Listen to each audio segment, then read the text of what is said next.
बहनों और भाइयों, आप सबका इस सभा में बहुत बहुत स्वागत। कांग्रेस के वरिष्ठ नेता श्री पीएल पूनिया जी, हमारे प्रत्याशी श्री तनुज पूनिया जी, श्रीमती चित्रा वर्मा जी, मोहम्मद मोहसिन जी, महेंद्र पाल वर्मा जी, श्री पुट्टूलाल वर्मा जी, श्री जलालुद्दीन जी, श्री अखिलेश वर्मा जी, पार्टी के सभी पदाधिकारी और नेतागण जो मंच पे उपस्थित हैं और जो आपके साथ यहाँ मौजूद हैं, सबको बहुत बहुत स्वागत। मेरी बहनों, आपको बहुत बहुत स्वागत। भाइयों, आपको भी बहुत बहुत स्वागत। आज देवा महादेवा की जमीन पर खड़े होकर बहुत गर्व हो रहा है। यहाँ से आजादी की लड़ाई श्री रफी अहमद किदवाई जी ने भी लड़ी। इस धरती को मेरा नमन। देखिए, चुनाव आ गया है। अब ये आपकी एक महान धरती है, एक महान प्रदेश है।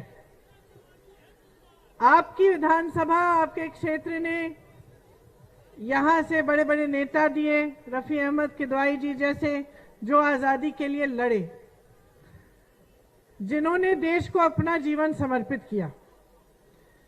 आपका प्रदेश, ये उत्तर प्रदेश, बहुत महान प्रदेश है। इस प्रदेश में सबसे ज्यादा नौजवान है पूरे देश में। सबसे ज्यादा नौजवानों की ऊर्जा यही है।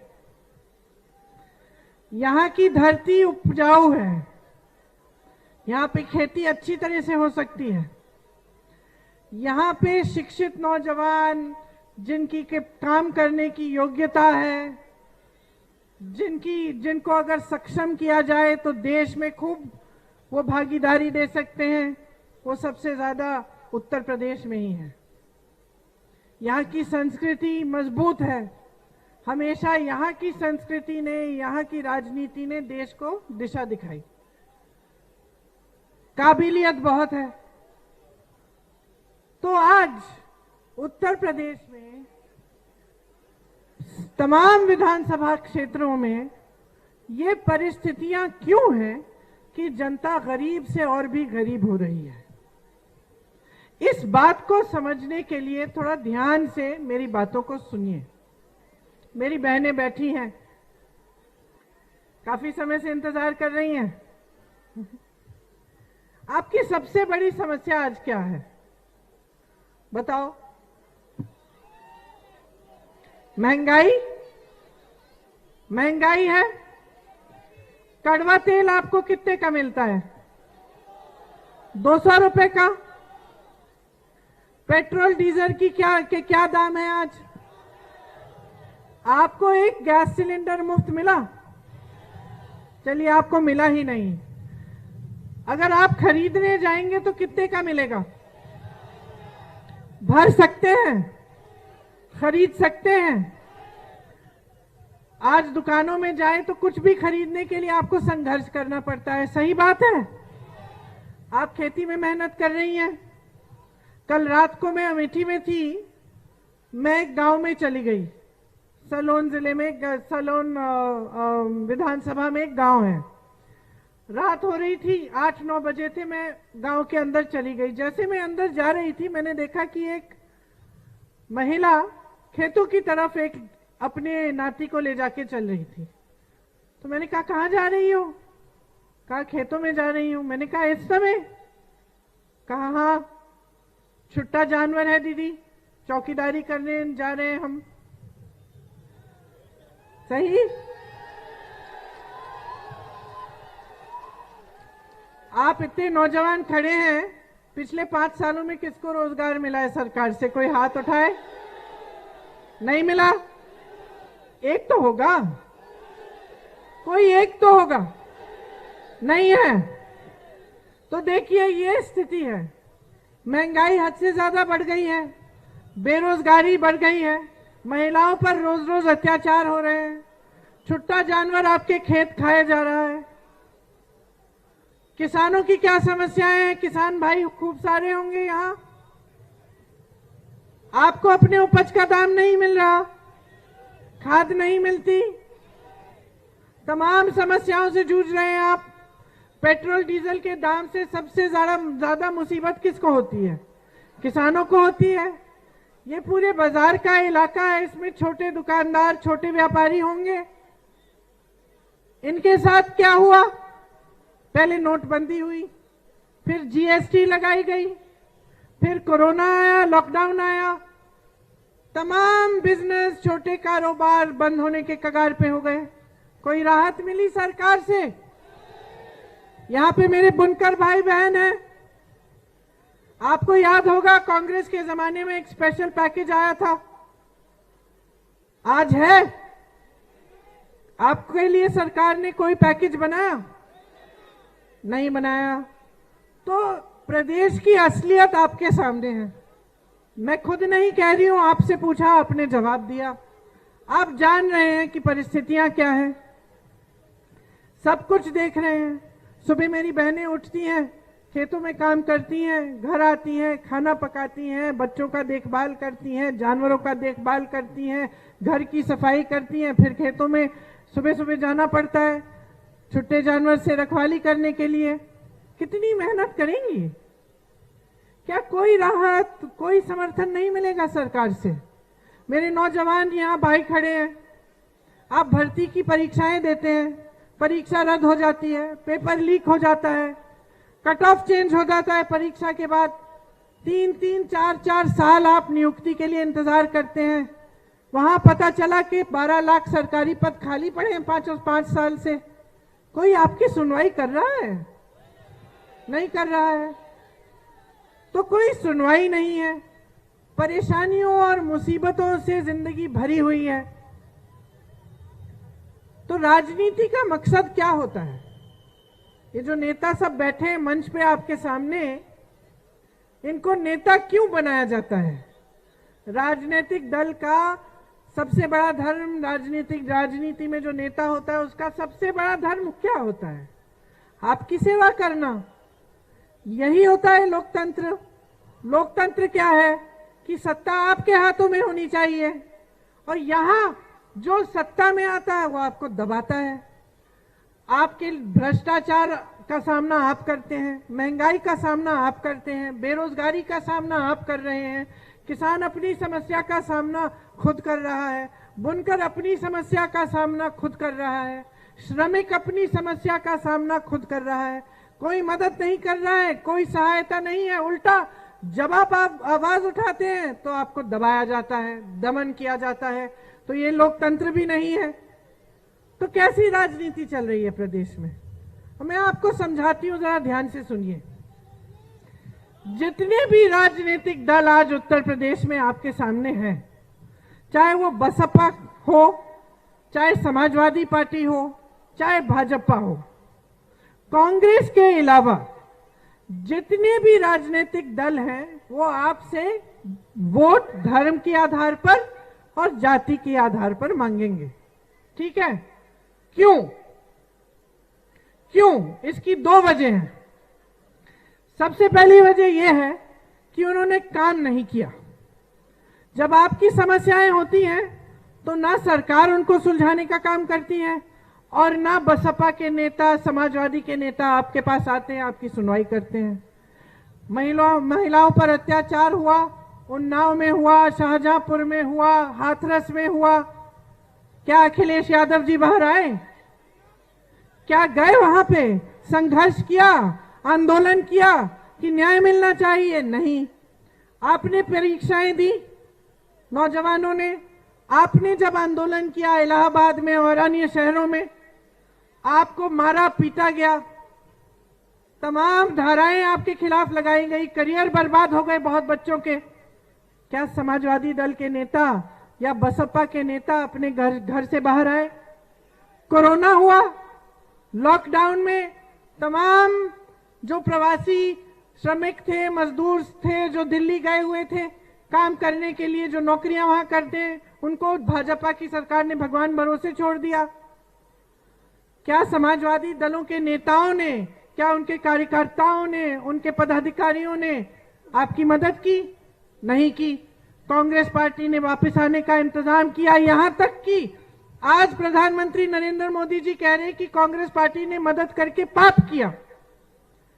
वो कह रहे हैं हमने मदद की, आपको घर पहुंचाया, जहां जहां आप पैदल आ रहे थे वहां लंगर लगाए, कोरोना आया दवाइयां बंटवाई, ऑक्सीजन का इंतजाम कराने की पूरी कोशिश की, लेकिन समाजवादी दल, बसपा के नेता दिखे ही नहीं। उनके पदाधिकारी, उनके कार्यकर्ता सब घर में दुबके हुए थे। सीए एनआरसी में क्या हुआ? दुबके रहे अपने घर में, बाहर नहीं आए। कांग्रेस पार्टी ने आपके लिए 3 सालों से संघर्ष किया। अब ये पार्टियां क्यों नहीं कर रही हैं? ये विपक्ष की पार्टियां क्यों नहीं कर रही हैं? क्योंकि आपके हित में काम नहीं करना चाहती। वो जानती हैं कि चुनाव के समय जब धर्म और जाति के आधार पर वोट मांगेंगी, आप दे दोगे आंख मूंद कर। आपने बुरी आदत डाल दी। भाजपा भी वही चीज जानती है। भाजपा की सरकार है, आज कुछ भी कर सकती थी। 5 सालों से सरकार है, 12 लाख रोजगार के पद खाली रखे हैं। आज कह रहे हैं कि हमने 4 लाख पद के एप्लीकेशन खुलवाए और रोजगार देंगे। भाई 5 साल से क्यों नहीं किया? आज हवाई अड्डों के शिलान्यास हो रहे हैं, 5 सालों से क्यों नहीं किए? अब तक तो हवाई अड्डे तैयार हो जाते। आज कह रहे हैं कि महंगाई कम करेंगे, महंगाई बढ़ती चली जा रही है। अचानक महिलाएं याद आ गई इनको, कह रहे हैं कि महिलाओं के लिए हम सारी योजनाएं बनाएंगे, महिलाओं को हम पैसे भेजेंगे खाते में, महिलाओं के लिए हम मुफ्त ये देंगे, मुफ्त वो देंगे। आज क्योंकि चुनाव आया है, 5 सालों से सरकार थी, भैया कहां थे आप? क्या किया आपने? कुछ नहीं किया। तो जब कुछ किया ही नहीं है और ना कुछ करने का इरादा है, तब स्पष्ट है कि आप आकर धर्म की बात करोगे, जाति की बात करोगे, लोगों के जज्बातों को उभारोगे और उस समय वोट ले लोगे उनसे चुनाव के समय। अब ये बहुत बुरी आदत हो गई है, सालों से चल रही है उत्तर प्रदेश में। पहले आपने जाति के आधार पर बसपा को जिताया था, फिर आपने जाति और धर्म के आधार पर समाजवादी को जिताया, फिर आपने भाजपा को जिताया धर्म के आधार पर। आपको क्या मिला? क्या मिला मैं जानना चाहती हूं। रोजगार मिले, महंगाई कम हुई, किसानों को कोई सुविधा मिली, कोरोना आया सेहत की सुविधाएं मिली। आप मेहनत से अपने बच्चों को पढ़ाते लिखाते हो, किस लिए? किस लिए? कुछ लोग कहते हैं कि भाजपा ने एक बुरा राशन दिलवा दिया, भाजपा ने खाते खुलवा दिए, उसमें थोड़े बहुत पैसे भिजवा दिए। वाह वाह वाह वाह, 5 सालों में इतना काम कर लिया कि एक बोरे राशन पर आपने पूरे पब्लिक को निर्भर बना दिया। आपने गरीब रखा है लोगों को जानबूझ के। आपको रोजगार इसलिए नहीं मिल रहे हैं कि रोजगार नहीं है, आपको रोजगार इसलिए नहीं मिल रहे हैं क्योंकि आप बेरोजगार रहोगे। आप नौजवान हो, आप में ऊर्जा है, आप में गुस्सा चढ़ेगा, आप में आत्मविश्वास नहीं होगा, इसलिए आपको फुसलाना आसान हो जाएगा। इसीलिए जब आपके सामने धर्म की बात होगी और जाति की बात होगी तो आपके जो जज्बात है उनके आधार पर आप वोट दे दोगे। आप पढ़ोगे, लिखोगे, सशक्त बनोगे, कमाओगे, घर पे अपनी कमाई लाओगे, माँ बाप का देखभाल करोगे, परिवार का देखभाल करोगे, तो कौन आपको फुसलाएगा जी? आप उनसे पूछोगे विकास कहाँ है, क्या किया है तुमने हमारे लिए? वो जानते हैं, अच्छी तरह से जानते हैं। जानबूझ के जनता को गरीब रखा जा रहा है। जानबूझ के इस देश की जितनी भी संपत्ति है, जितनी भी वो संस्थाएं हैं जिससे रोजगार पैदा होते थे, BHEL, HAL, NTPC, रेलवेज, नाम लीजिए, जानबूझ के उनको बड़े बड़े उद्योगपतियों को बेचा जा रहा है। आज 2 ऐसे बड़े उद्योगपति हैं जो पूरी मीडिया को चलाते हैं, जो पूरी सरकार को चलाते हैं, जिनके पैसों से सरकार चल रही है और पूरी देश की संपत्ति उनको बेची जा रही है। रोजगार कहां से आएंगे? दुकानदारों को, छोटे बिजनेस वालों को तो आपने खत्म कर दिया। जो ये छोटे मैन्युफैक्चरिंग के यूनिट होते हैं, छोटे बिजनेस वाले होते हैं, यही तो रोजगार दिलवाते हैं। किसानी में कितना रोजगार है, आपने तो उनको भी खत्म कर दिया। किसानों को आपकी पद खाली पड़े, आप वो भी नहीं दे रहे हैं। तो जहां से रोजगार आना था उसको तो तुम, उस साधन को तो आपने बंद ही कर दिया। वो तो सारा बिक रहा है आपके दोस्तों को, तो रोजगार कहां से दोगे? तो मंच पे खड़े होकर ये कहने का क्या मतलब है कि हम 25 लाख 70 लाख रोजगार दिलवाएंगे? झूठ है, नहीं दिलवाया, 5 सालों से नहीं दिलवाया। तो स्थिति यह है कि किसी को आगे बढ़ाने का काम नहीं हो रहा है, जानबूझ के आपको गरीब रखा जा रहा है। और समझ लीजिए, ये तीनों पार्टियां एक बिसात पर खेल रही हैं। तीनों पार्टियां आपके जज्बातों का इस्तेमाल कर रही हैं। इनसे कोई विकास नहीं आने वाला है, इनसे आपके जीवन नहीं सुधरेंगे, इनसे सिर्फ और सिर्फ इनके नेताओं के जीवन सुधरेंगे, इनके बड़े बड़े उद्योगपति मित्रों के जीवन सुधरेंगे और इन्हीं का विकास होगा। वरना उत्तर प्रदेश जैसा प्रदेश, जहां से तमाम स्वतंत्रता सेनानी आए, बड़े बड़े नेता आए, तमाम देश के प्रधानमंत्री यहां से उभरे, यहां की राजनीति इतनी मजबूत थी, यहां का विकास सबसे पहले होना चाहिए था। ये प्रदेश इस देश को दिशा दिखाने वाला प्रदेश है और आज गरीबी से भरा हुआ है। आज परिस्थिति यह है कि किसी के घर में जाओ, कहता है कि मेरी तरक्की हुई नहीं। 5 सालों से, 10 सालों से, 15 सालों से बस यही राजनीति चल रही है। तो कैसे बदलाव आएगा?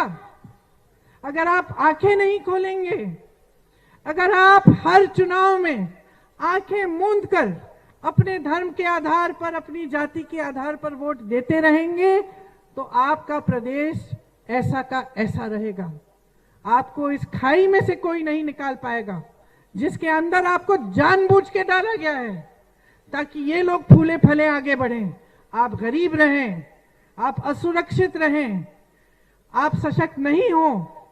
क्योंकि जब तक आप गरीब रहेंगे, जब तक आप असुरक्षित रहेंगे, जब तक आपके लिए कोई ऐसे साधन और संसाधन नहीं बनाए जाएंगे जिससे आप आगे बढ़ पाए, तब तक आप इस धर्म और जाति की जाल में फंसे रहेंगे। ये सच्चाई है इस प्रदेश की। आज कांग्रेस पार्टी कुछ घोषणाएं कर रही है, खोखली घोषणाएं नहीं है ये, और मैं आपको समझाती हूं 2 मिनट में क्या है। आप छुट्टे जानवर की समस्या है, छुट्टे जानवर की समस्या सालों से चल रही है। मेरे सामने तो 3 सालों से चल रही है। जब से पिछला चुनाव था तब से मैं चीख रही हूं, चिल्ला रही हूं, हर मंच से कह रही हूं कि बहुत बड़ी समस्या है, इसको हल करना है। मैंने मुख्यमंत्री जी को चिट्ठियां लिखी है इसके बारे में। आज देश के प्रधानमंत्री, सर्वज्ञानी, अंतर्यामी, जिनको हर चीज की संज्ञान होती है, आज वो आपके सामने खड़े होकर कहते हैं कि मुझे तो संज्ञान ही नहीं था, मैं तो जानता ही नहीं कि उत्तर प्रदेश, राजस्थान, उत्तराखंड सब निकाली।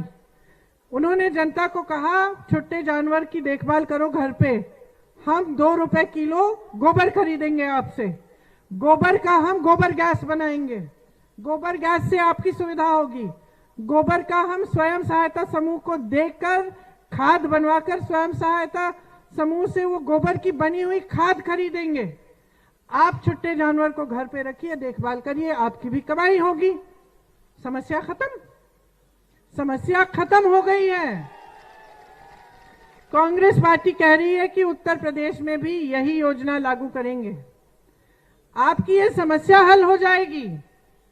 हम कह रहे हैं कि किसानों के कर्ज हमने पहले माफ किए थे, हम दोबारा माफ करेंगे, पूरे कर्ज माफ होंगे आपके। मेरे दुकानदार भाई जो बाजार में दुकानें खोले हुए हैं, जो कोरोना के समय, लॉकडाउन के समय भी बड़ी बड़ी बिजली बिल भरने की कोशिश कर रहे थे, कर्ज लिए, जो आपका कोरोना का बकाया है बिजली बिल का, वो हम साफ करेंगे। बिजली बिल सबकी आधी हो जाएगी।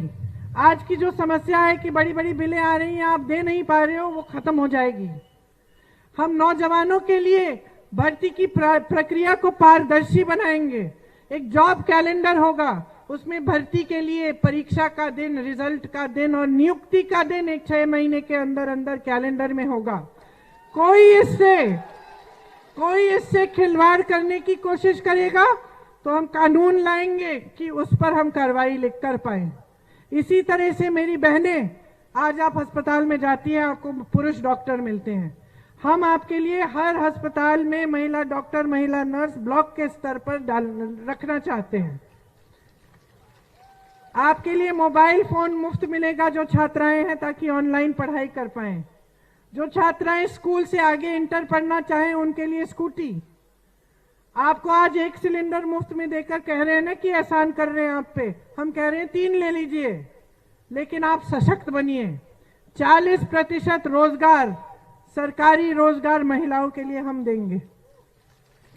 25% पुलिस में भर्तियां महिलाओं की होंगी। महिलाओं की सुरक्षा के लिए अगर आप पर अत्याचार होगा और 10 दिन के अंदर अंदर FIR दर्ज नहीं होगा अपराधी के खिलाफ, तो जो अधिकारी उसको रोक रहा है उसका सस्पेंशन का कानून लाएंगे।